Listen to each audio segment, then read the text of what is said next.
Presenter is Leon Brendel, who is a PhD student in mechanical engineering at Purdue University. He received his bachelor degree from the Technical University of Berlin in energy and process engineering before continuing his education in the US. Leon's research focus is vapor compression refrigeration for microgravity applications. In his research project with Air Squared Inc. and NASA JSC, he and his advisors investigate refrigeration cycles at varying orientations, oil-free compressors, and compressor protection mechanisms for two-phase cycles in zero-G. Go ahead whenever you're ready. Yeah, hello everyone, good afternoon. Thank you for joining the session and listening in. I would like to talk about thermal gravitational scaling. And as mentioned in the introduction, I'm coming more from the refrigeration field, but this presentation is pitched for any kind of two-phase applications. A quick outline, I'm going to motivate this topic, wrap up a few approaches of thermal gravitational scaling from the 1990s, and show some examples. And through all these points 1 to 3, I show questions every now and then, which I want to summarize in the end together with some conclusions. So I think you're all very familiar with the rapid acceleration of space exploration. Massive amounts of monies are spent. And yeah, just in this year, 3 governments have sent missions to Mars. That is quite significant. At the same time, projects on extraterrestrial habitats are popping up at universities. And they're all going to need thermal systems. And many of them think about including two-phase thermal systems. At the same time, for many decades already, there's a lot of two-phase flow research for microgravity and for reduced gravity, which all makes a lot of sense. Many papers, many books, gravity independence criteria. My first question is then always, why is there so few research on two-phase flow cycles as, for example, refrigeration cycles? Because many of these researchers motivate their work with finally enabling two-phase cycles. But there seems to be only very few that have really been in space of these cycles. For example, if we look at currently installed refrigeration cycles in microgravity environments, it's, to the best of my knowledge, 2 on the International Space Station in the Russian module. And also in the past, there haven't been all that many. Me and my colleagues were able to trace back 5 over the last 30 years, other than the 2 in the Russian module, which is really not that much. So it seems there was a peak for vapor compression refrigeration research in zero-G in the 1990s, but since then it kind of faded. And the question to me as a refrigeration engineer is why? Why don't we have more vapor compression refrigeration cycles on spacecraft? Because they are inherently more efficient and would result in a smaller mass penalty for any spacecraft that accomplishes its cooling with vapor compression technology.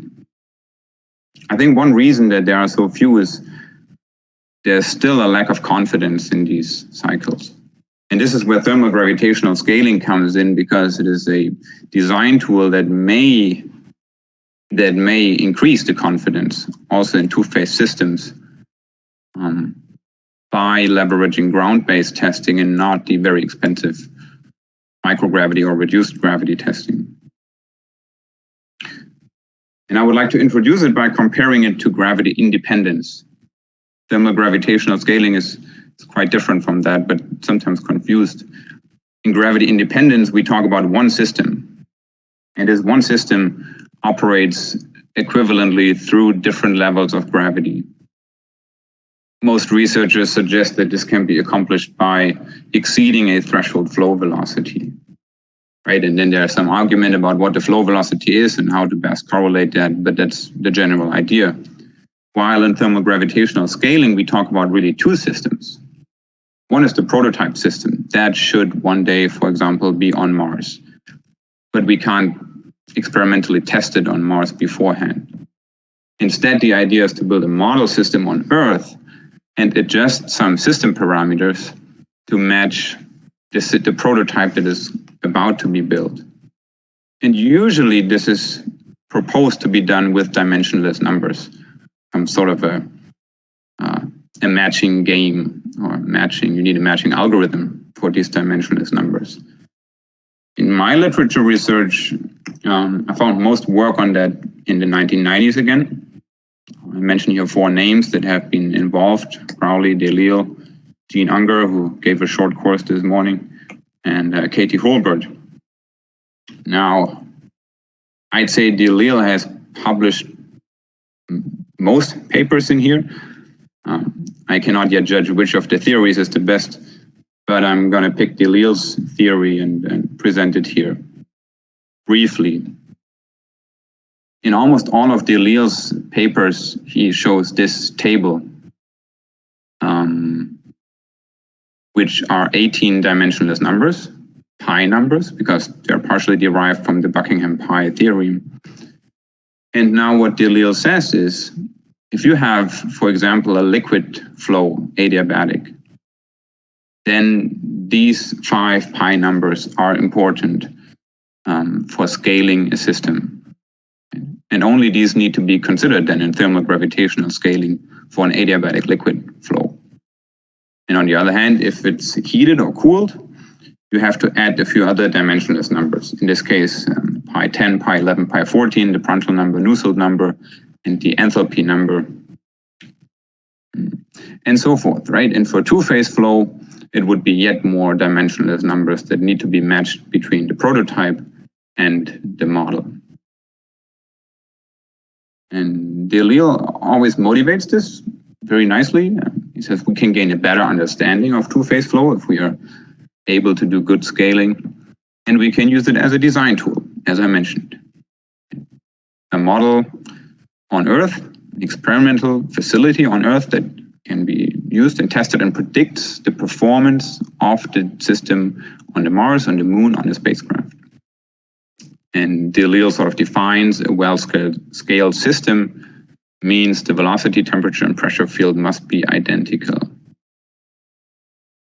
But here comes a problem with Delisle's approach, and it starts my small critique. Delisle says himself that perfect similitude or perfect matching for two-phase flow with heat transfer, which needs almost all the dimensionless numbers, he says it's not possible. It is not possible to match all these numbers because they're connected to each other. And if you change one, others will change such that it is not possible to match all of them. And in return, that means if we cannot match all numbers, we have to select numbers. For example, for a given application, we should say pi 8, 12, 13, 14 are essential and the others are not. But this has never been done by Delisle. And this is something I'm searching for, but couldn't find it so far. Maybe people are in the audience that can point me in the right direction. So the critique in summary is, right, the selection of pi number subsets is unclear. Also the weighting. If is it more important to match the Reynolds number or the Fraud number, for example? And then what is an allowed deviation? What's still considered a good match? 5% deviation or 10% deviation? Delisle often stresses the Morton number, but we show one example in our paper that alludes to the Morton number alone not being as good of a scaling parameter. And Delisle is also somewhat vague about what applications can be tackled with this. He often talks about mechanically pumped two-phase loops, but rarely, for example, about vapor compression cycles or Rankine power cycles. Yeah. Okay, now I would like to present some examples. In the paper, we show 3. For this presentation, I just selected 2. One is a water sewer on the Moon. The other is R600A condensing in a tube on Mars. For each example, we consider 12 fluids and try to find the one that matches the prototype the best. So example 1 would be a sewer for the moon. Let's assume that has to be designed. There should be water flowing in a channel, temperature 20 degrees C, pressure 100 kilopascal with a certain depth, and a flow velocity with the gravity level of the moon. And since the allele does not define the subset of dimensionless numbers that is important, we define it ourselves and say, okay, for this simple flow, the Reynolds and the Fraud number are important. And if you look at the equations and make an additional assumption that the depth should be the same in the model, this can be solved very easily, actually. First, you can see that the Fraud number, when fixing the diameter and changing the gravity level, only the velocity is left to match the dimensionless number. And the velocity is then fixed, only the viscosity is left to match the Reynolds number. And the two equations are shown in the bottom right corner. If you do that little optimization study, you'll find that ethanol at -6 degrees C and with a flow velocity of 0.25 meters per second matches the water perfectly well. So you could say if ethanol is flowing through this sewer with the same geometry at that flow velocity and temperature, it would have the same turbulences and the same wave forms as the water sewer on the moon. And that's a pretty trivial example of a scaling exercise. But although it's so trivial, you would ask already, well, is that sewer on Earth really exactly behaving like the sewer on the moon? Which raises the question of the uncertainty of this method. The other example is now condensing two-phase flow on Mars. And again, we just make up an example here and say refrigerant condenses in a tube on Mars. It's R600A. The temperature is 40 degrees C. Tube diameter 5 millimeters, flow velocity 0.01 meters per second, just a centimeter per second. And the gravity is the one of Mars. And this time we say, since it's two-phase flow, a lot more dimensionless numbers should be matched. So in this study, we try now to match pi 2, 3, 4, 7, 8, 9, 14. You see 7 and 8 are simple property ratios, 2 and 3 Reynolds and Fraud number, and the Weber number is here. Several dimensionless numbers. The variables to achieve this matching are the temperature, diameter, length, velocity, and the heat flux.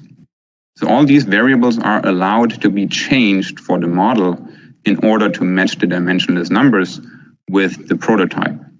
The prototype having the parameters as shown on this slide. And you see the many dimensionless numbers and you see the variables, and it becomes evident an objective function is needed because this is an optimization problem. And the objective function is another gap, I would say, in D'Hliel's approach, because it's not clear how the matching of dimensionless numbers is measured. We propose here to have an objective function that measures the percentage deviation of a pi number between prototype and model. Right? Very simple equation. We subtract 1 from it, such that the ideal value is 0. That would be the case for one pi number. Now, if there are multiple pi numbers, we need to adjust it. And we say, okay, we add up all the deviations and divide it by the number of pi numbers. Such that if the result is z equals 0.2, for example, right, it means that the average deviation of pi numbers in this matching exercise is 20%. And with that, we now calculated the example that I just showed, the condensing R600A.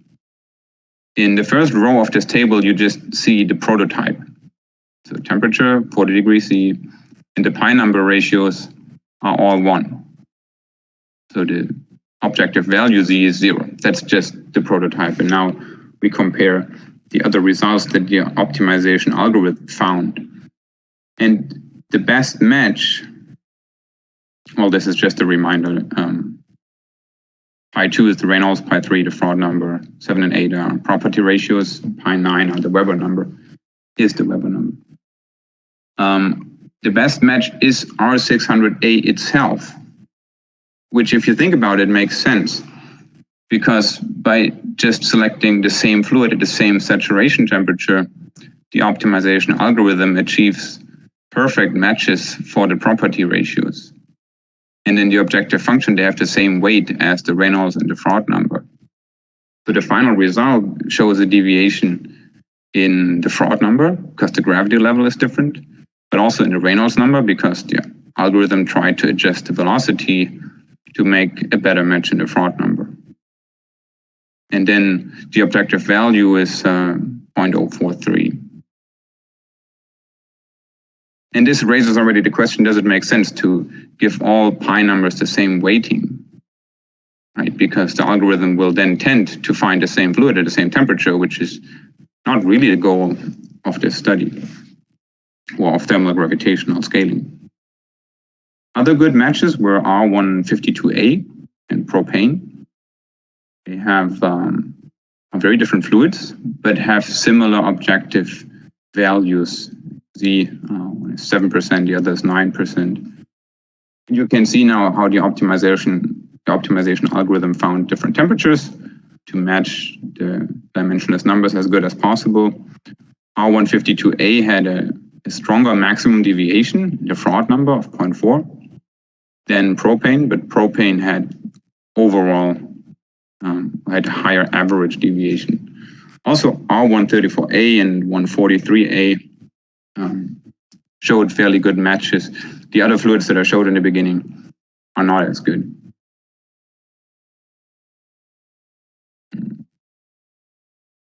And again, like in the other example I showed, if a mission director would now look at this, would he find any of that credible? Would he be confident in this method? I think at this point, probably not, because the method is not well developed and not well proven. On the other hand, it might be a very interesting research path to pursue. So I want to spend plenty of time in closing this out because there are really several questions I want to ask, and maybe in follow-up discussions some answers can be found. On the conclusion side, right, it's a very promising design tool. If we can get thermal gravitational scaling to work well, it would have many applications. But it is in a very early stage, and so the confidence in this design tool is still low. To our mind, and we discussed it in our research group, it would be, first of all, important to see whether there's any interest in the people that actually design microgravity and reduced gravity systems. Okay. And then it would be time to answer the many open questions, which are on the next slide. So what are the appropriate applications? Is it a vapor compression cycle? Is it a two-phase cooling loop? Is it a Rankine power cycle? Is it maybe more the single-phase systems than the two-phase systems? And how large is the uncertainty of this method? For the both examples I showed, we can find results, but we don't know whether these results can be experimentally validated. On the other hand, or other questions are, there are only very few dimensionless numbers which actually include gravity in them. I think it's only 3 in the 18 pi numbers. So maybe we need to add more. For example, the bond number was not suggested by Delisle's research. And also, what if we want to approximate zero gravity? Then the fraud number would go to infinity and matching would be impossible.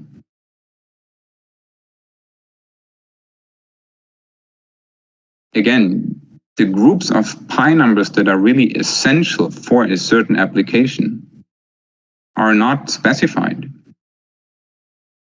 although very important, because just matching all the pi numbers is impossible. And A similar question is, if we can't match all the pi numbers, how much deviation is allowed? What's a good objective function? We propose one here, but is it the best one? Can we maybe find a better objective function? Also of personal interest, because we do have an inclinable test stand for two-phase cycles, can inclined testing help to develop gravitational scaling? Inclination testing is not the same as reduced gravity testing, but potentially we can infer information from inclined testing to gravitational scaling. And with that, I would like to conclude. Thank you for your attention and for being here. Any questions are welcome, but also in this presentation, I'd like to say any answers are welcome too, both now or later on. If you contact me, would be great. Thank you. Thank you for the presentation. It's a very interesting topic. Thank you. A reminder to the live stream, people watching, please go ahead and post any questions you have in the chat. I know there's a bit of a delay, so we'll give you some time for that. In the meantime, I guess I'll ask a question of my own. NASA has a fundamental fluids physics group. Have you considered working with them to do flight experiments directly targeting the thermal gravitational scaling? Yeah, and we are preparing flight experiments. Actually, we are in a research project together with Michael Urad as our contact partner at NASA Johnson Space Center. The research project is mainly targeted at vapor compression cycles for the ISS, the Gateway Project, or a mission to Mars, for spacecraft in general. And the project extension, which got approved, includes parabolic flight testing. So I'll do all I can to make that testing also worthwhile for thermal gravitational scaling. In parallel, I would like to reach out to Katie Holbert and Gene Unger. I think they worked on this topic right in the 90s and early 2000s. So I will definitely contact these two again and see what they know that I don't know yet.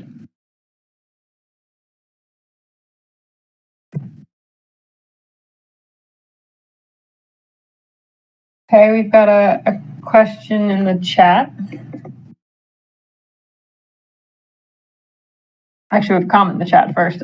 Imagine we have a tank which is half filled with liquid. There is no velocity at the beginning, and we are using the RA number. And then a question is the TFAWS number included in one of the critical dimensionless parameters. I apologize if I mispronounced that. Is that already the question? That is the question. Is TFAWS number included in one of the critical dimensionless parameters?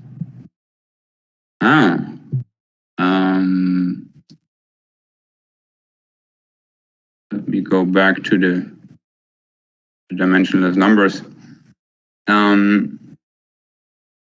It's not, but sometimes dimensionless numbers are very similar and are sort of included by, because all the, yeah. To make it short, dimensionless numbers are sometimes closely related, and certain products or ratios of these dimensionless numbers may be very close to the adverse number. I would have to look into that though to find it out exactly.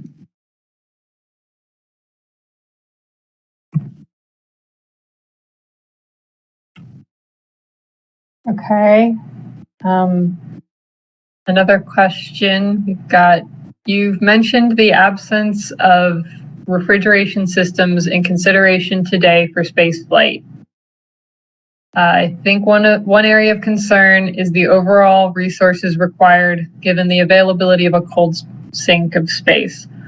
What were the applications for previously flown refrigeration systems in space? And what were the lifetimes of those previously flown, if you know? Yeah, I appreciate that question. That's close to my research realm. So I just go through the list. The two vapor compression cycles currently installed on the ISS are for air conditioning, cooling and dehumidification in the Russian module Zvezda, I pronounced that correctly. And they are up and running for already about 20 years with maintenance.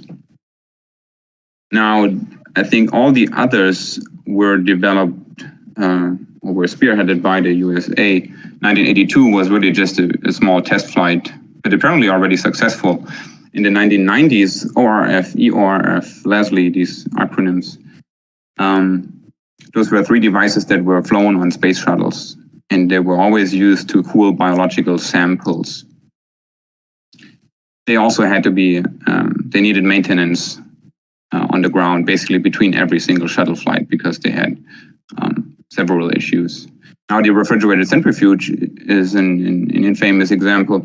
It was installed in about 2005, and just a few, a NASA website says, shortly after on-orbit operation, the cooling system failed. The centrifuge still works, but it's not refrigerated anymore. And as far as I know, this device has not been recovered from the ISS yet, and the failure mode is still unclear. Did that answer the question? I hope it wasn't too long or too short.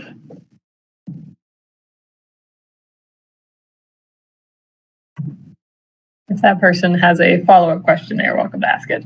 We got another question on slide 15. If we do not have a fluid velocity, how do you want to use the Reynolds number? Slide 15. Oh, sorry. That one. If there is no, well, I would say if there is no fluid velocity, then the Reynolds number does not have to be matched, right? And on the other hand, I'd like to include this question also on my last slide, because that is still a gap in this overall theory of thermal gravitational scaling. It's just not answered. Right? It is unclear what the relevant dimensionless numbers are for a two-phase system where there is no flow velocity.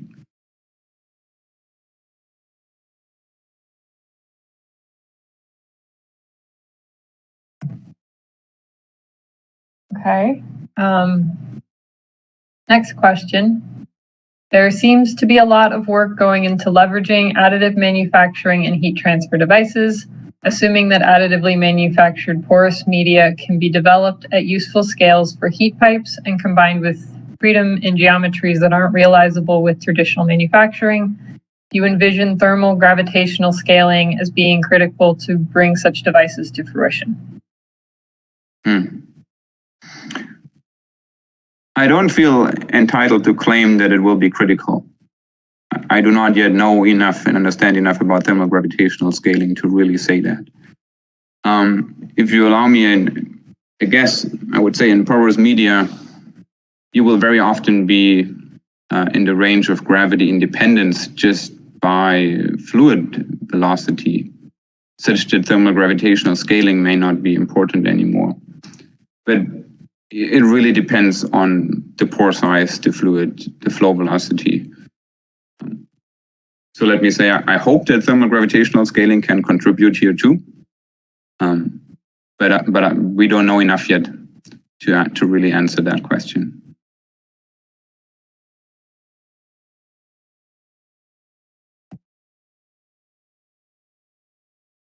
All right, we'll wait a minute or so to see if we get any more questions in the chat. Sure.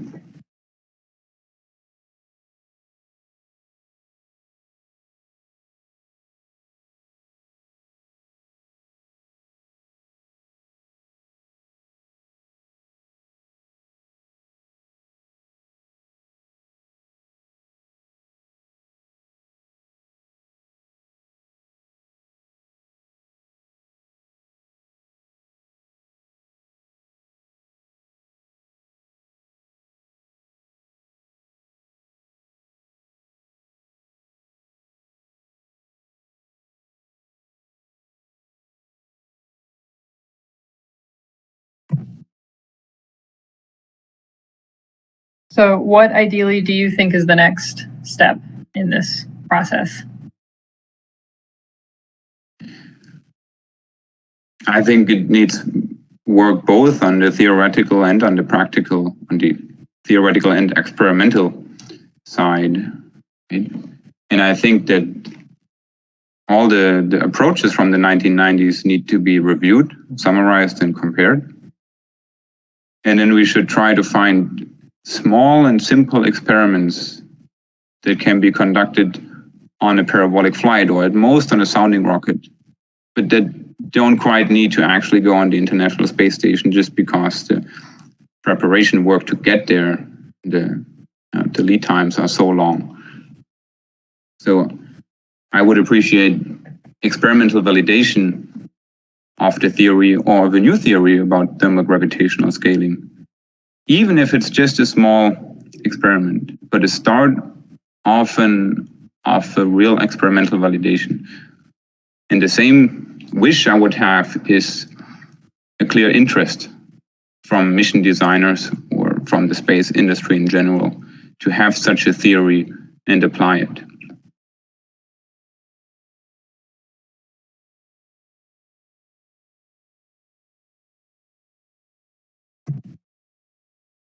All right, well, I'm not seeing any more questions in the chat, so thank you very much for your presentation. If anybody has any questions, they can follow up with you or send them to the TFAWS email that's on the TFAWS website under Contact Us with reference to this presentation, and we'll forward them along. So thank you very much for your presentation.